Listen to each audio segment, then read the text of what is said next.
Friends, the chapter we are doing today is an empire across three continents. So it was the ancient, we are talking about the empire, is the Roman Empire, which spread across the three continents, that is the Europe, Asia and Africa. So the history of the Roman Empire that can be divided into three distinct periods. One is the periods of the king in a chronological order. Okay, so here you can see the periods of the king, that is around 625 to 510 BC. Then comes the republican Rome, that is 510 to 31 BC, and later the imperial king 31 BC to 476 AD. So here when we talk about Rome, it was founded around 625 BC in the area of ancient Italy, that is Etruria and Latium. It is thought that the city-state of Rome was initially formed by Latium villagers. They joined together with the settlers from the surrounding hills in the response of Etruscan invasion.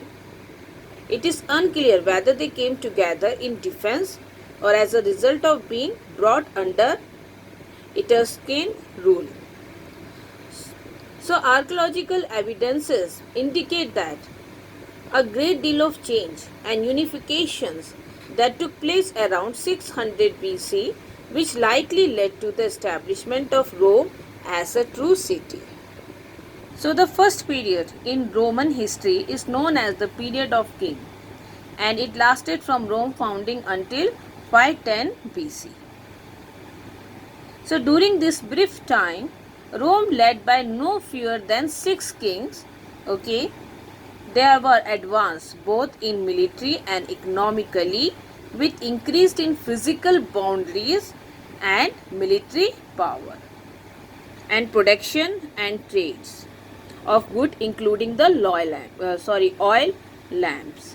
So politically, this period it was saw the early formation of the Roman constitutions.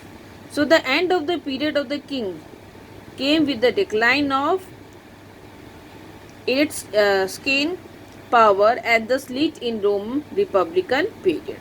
So here comes the republican Rome, that is 510 to 31 BC. So Rome entered its republican period. Okay, so it was no longer ruled by any king. This Rome was established. They established a new form of government whereby the upper class ruled. Okay, namely the senators. In 451 BC, the Roman established the 12 tables, a standardized code of law meant for public, private and political matters. So this Rome continued to expand the republican periods, and here you can see they followed the policy of expansions. They gained control over the entire peninsula. It was the Punic War, and along with some conflict with Greek, that allowed the Rome to take control of Carthage and Corinth, and thus became the dominant maritime power in the Mediterranean. So the shift to imperialism, it began to materialize in 60 BC when Julius Caesar rose to power. So by Julius Caesar, he had conquered Celtic Gaul for the Rome border, and it spread beyond the Mediterranean regions. So the Senate was still the Rome governing body. Its power was weakening. So Julius Caesar was assassinated in 44 BC and replaced by his heir Octavian, okay, who ruled alongside Mark Antony. So you can see in 31 BC this Rome overtook Egypt, which resulted in the death of Mark Antony and left Octavian as the unchallenged ruler of Rome. So here you can see this Octavian, he assumed the title of Augustus and became the first emperor of Rome. So here you can see this imperial periods. This began with the rise of the Rome first emperor. So during this period, Rome saw several decades of peace, prosperity, and expansion. By 117 AD, the Rome Empire it reached its maximum extent, spanning three continents. Here, three continents are the Asia Minor, Northern Africa, and most of the Europe. So the Roman, you can see that we discussed earlier also, that for the governing, to make governing easy, it was divided into two. It was divided into two parts. One was the eastern, another one was the western, each ruled by its own emperor. So this Western Empire, they suffered several Gothic invasions and they were sacked by Vandals. So Rome was continued to decline after that until 476 AD, when the Western Rome came to an end. But the Eastern Rome, they were commonly known as Byzantine, survived until 15th century AD. It fell when Turkey took control of its capital city, Constantinople, that is the modern day Istanbul in Turkey. So here we saw that Rome was, how the Rome was formed from an estate to the empire. So here we are talking about Rome. So the Roman Empire, it covered a vast stretch of territories that included most of the Europe. So as you can see in this map also, it stretched from northwestern Europe to the Near East and encompasses all the lands of the Mediterranean. So here you can see the vast area of Rome, from Portugal to Jordan and from England to, you can see, Africa. So the main countries the Rome conquered are the England and Wales, and that time we call it Britannia. Then came the Portugal and the Spain, is Hispania, France, you can see Gallia or Gaul, and then you can see Greece, Middle East, and this North African coastal regions. Okay, here you can see Illyrium or Illyricum. Okay,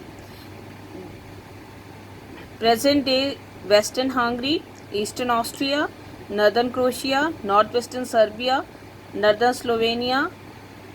So as you know, the Rome is the capital of Italy, and when we talk about Rome, the first thing it's come in our mind is that we are talking about Italy. So here you can see the expansion, the most part of the Europe, Middle East, Africa, Middle East or Asia or Africa. So in this chapter, we shall look at the way this empire was organized, the political forces that shaped its destiny, and social group into which the peoples were divided.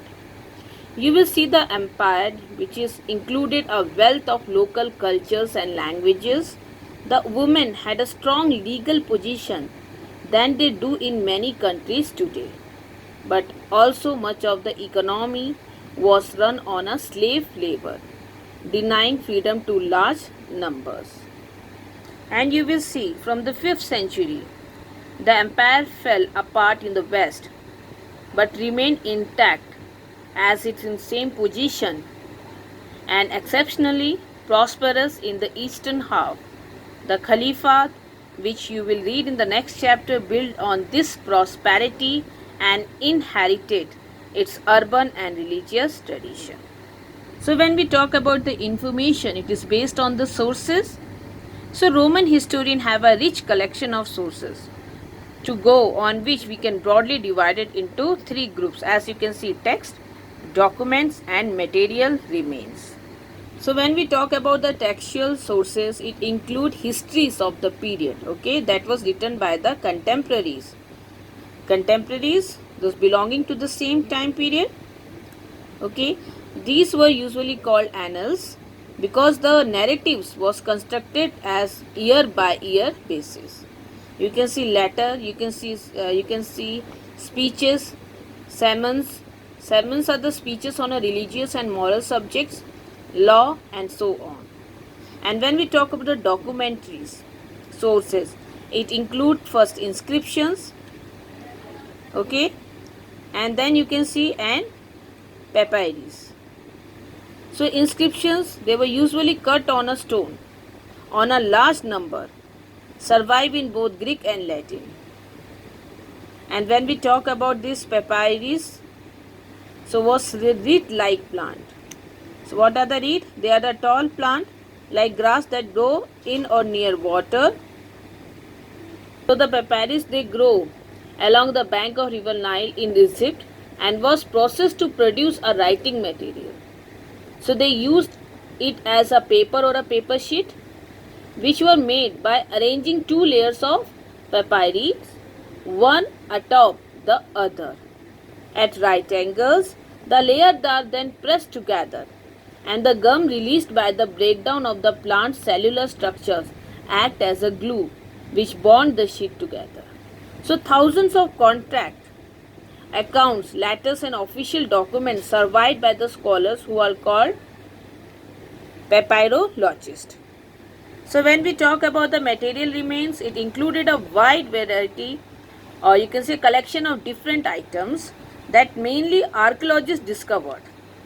For example, through excavations and field survey. So here if we talk at the material remains, the building monuments and some other kinds of structures, the poetries, the coin, the mosaics. So mosaics are what? You can see a patterns that is made by placing together small colored stone or the pieces of glass. Even entire landscape, the use of the aerial photography, each of these sources can only tell us much about the past. And when we combine all these sources, okay, so you can see it will be very useful, but to interpret the history, to know more about the history.